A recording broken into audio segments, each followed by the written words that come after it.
C'est sûr que la poésie, pour moi, c'était comme quelque chose d'essentiel. Puis certaines circonstances de ma vie ont fait que, effectivement, la poésie m'a sauvé d'une certaine forme de désespoir devant la vie.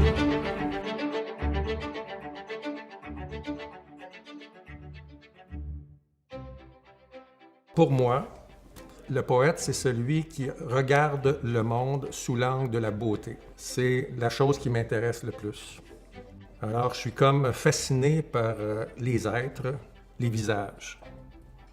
Je peux méditer là-dessus longtemps. Puis quand j'étais dans l'enseignement, ce qui me fascinait également, c'était de voir tous ces visages, tous ces êtres humains qui sont un univers en soi. Pour moi, c'était un sujet d'une méditation continuelle qui m'a procuré beaucoup de joie intérieure. J'ai toujours eu la passion des livres et pour moi, c'est une façon de communier avec les humains dans ce qu'ils ont de meilleur, dans ce qu'ils ont de plus précieux à m'offrir. Et je pense en particulier à un poète espagnol qui s'appelle Saint Jean de la Croix, Jean de la Croix, que j'ai découvert dans ma vie de jeune adulte, dans des moments très difficiles. J'ai une conscience vive qu'on est de passage sur la Terre. Puis ça, très jeune, j'avais cette conscience-là. À 12 ans, je me disais, est-ce que ça vaut la peine de vivre est-ce qu'il y a quelque chose qui se passe après? Est-ce que ça vaut la peine vraiment de travailler?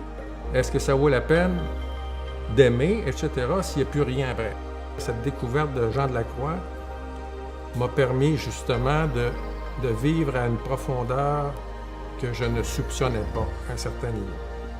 Alors pour moi, quand je suis comme en manque de poésie, je retourne à Jean de la Croix.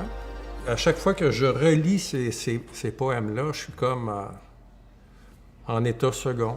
Je me mets à trembler de tous mes membres, tellement je trouve ça beau et que ça me met en joie.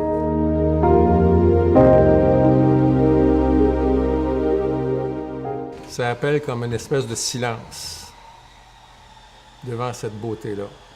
Comme on regarde un beau paysage.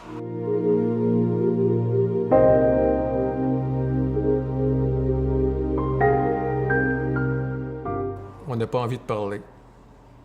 On se laisse envahir par cette beauté-là.